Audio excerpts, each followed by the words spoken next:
If you believe in Yahweh, or if you think that Yahweh was a real entity, a real deity, a real God, then the other gods were also real. The other Elohim, to be particular, um, they are considered the same type of being that Yahweh is, according to the Israelites.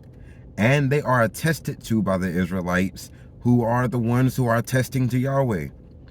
And the Israelites are Canaanites, and the Canaanites had a polytheistic slash henotheistic culture.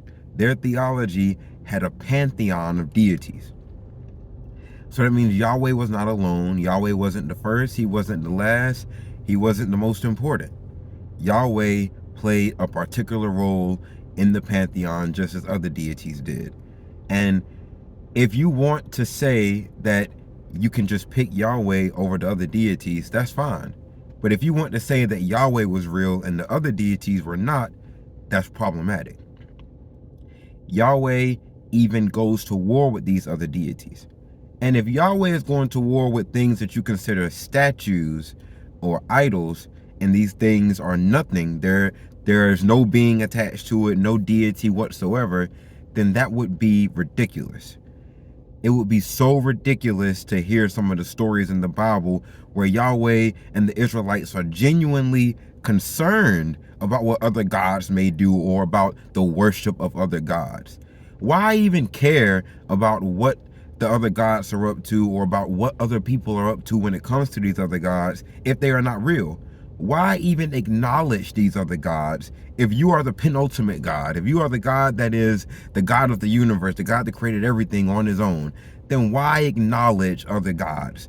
You do realize Yahweh acknowledges Baal Hadad. He acknowledges El. He acknowledges Dagon. He acknowledges Asherah. He acknowledges Astarte. He acknowledges Anat. He acknowledges Shamash and even loses a battle to Shamash. He acknowledges Quosh. Like, there are so many deities that Yahweh acknowledges. He acknowledges Reshef, even works alongside with Reshef. What do you think is going on when he is doing these plagues? Reshef is the god of plagues, and when you see Yahweh enacting these plagues, if you go to the Hebrew translation, you see Reshef is being used. Yahweh, if he was a real being, was not the only real deity. He was not the only deity in his pantheon. There were other deities. He had parents, for example, Asherah and El Elyon, the Most High Goddess and the Most High God. He had peers, such as Dagon. He had Shalash, Baal Hadad, Shala. He had Anat, Astarte, so many other deities. He had Reshef, Quosh. And when we sit here and try to ignore these things as if they are unimportant, as if they are irrelevant, then we are missing the whole entire point of these stories. These stories were to distinguish Yahweh amongst the other Elohim, because the other Elohim already had their own stories. They were trying to distinguish Yahweh specifically from Baal Hadad. That was one of the gods that they were trying to specifically distinguish Yahweh from. And they were doing this by taking Baal Hadad's stories. Sometimes they were taking his stories and remixing them because they wanted Yahweh to play the more important role. I personally believe that the role Yahweh played in these stories, if he did have any role in Baal Hadad's stories, like the Baal cycle and whatnot, he was Kota Wakasis in those stories, from my opinion. But if he isn't Kota Wakasis, then he is just jacking Baal Hadad's story and taking credit for doing what Baal Hadad did, such as defeating Lotan, who he describes as being Leviathan, and they're the same beings. And sometimes is Rahab, who is just another type of Lotan or Leviathan type being, and may even be the same being, because the biblical authors are trying to remix and restate things in many different ways, because you have at least 12 different perspectives going into this text, because there are 12 tribes of Israel. Well, we know that there is even more than that going into this text, and that there are at least 4 sources that are the epitome of what this text is made of. They are the bulk of what this text is made of when it comes to the Old Testament. And we know that these other gods are legitimate to the Israelites, even into the New Testament, because they question Yeshua when he is doing works and asking, is he doing these by the way of Beelzebub? But Beelzebub is just a demonization of Baal Hadad.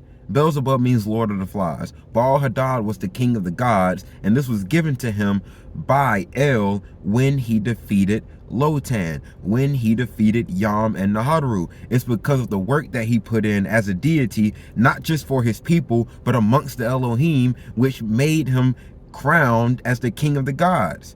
And the same story happened in the Anunnaki, where him as Ishkur or Adad moved on up and was crowned king of the gods, or him as Marduk moved on up and was crowned king of the gods. So we know that these other gods have their own stories, and that they are following similar stories as Yahweh.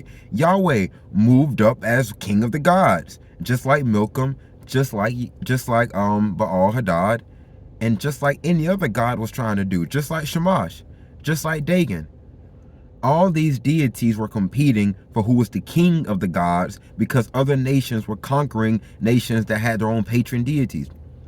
As we see in the Bible, in the book of Deuteronomy, chapter 32, verse 7 through 9, we see that Yahweh is given the Israelites by El, and these are considered 70 nations. 70 nations. So that means there are at least 70 Elohim in which the El divides these Canaanite nations, or even you could consider it the nations of the world or the ancient Near East. However you want to try to interpret that passage, it is still saying that the other gods have been given nations. The Moabites, Shamash was given the Moabites. The Amorites were given to Amudru. We have Astarte, who was given the Tartarians, and also the Phoenicians, and the Phoenicians were also given to Dagon, who was also a god of the Assyrians, because these gods, the Elohim and the Anunnaki, they crossed ventures. They were the same gods. Some were over here, some were over there, some were both in the same place, like in the Hurrian and Hittite community. They were both worshipped there alongside each other as interchangeable deities, the Elohim and the Anunnaki. And even the Greco-Romans acknowledged this, though they tried to dismiss it as the Elohim or the Anunnaki being some type of deified ancestors, while they were trying to say that their ancestors, or that, not their ancestors, but that their gods were real. The Greco-Roman deities are based off of the Elohim and the Anunnaki and even the Neteru. The Neteru being the African version of these deities. Because yes, the Neteru shares deities with the Anunnaki and the Elohim. The Neteru are also considered real in the Bible. When we see Yahweh go into Egypt, he says that he is going to confront these other gods. Who is he confronting if they are not real? He is confronting these other deities that the Israelites believe that Yahweh is the peer of, or that he is the king of in their eyes, because they are henotheistic, which means at the top of their hierarchy they have Yahweh. That's their patron or national deity. Now, in this sense, they could still have the polytheistic thing going on, where they still have El and Asherah and all the other deities, but the hierarchy changes with each nation as they evolve and as they adapt. So in the beginning, El and Asherah were at the top of every henotheistic pantheon that were considered the Elohim or the Elim. But then eventually other national deities that were Elohim themselves started to move up, like Haldi and Shamash and Quosh and even Shalem, who we see that Jerusalem gets its name from, or even Lahem, who we see Bethlehem gets its name from, because Beth entitles that it is a place, and Lahem entitles the deity that it is that is named in honor of.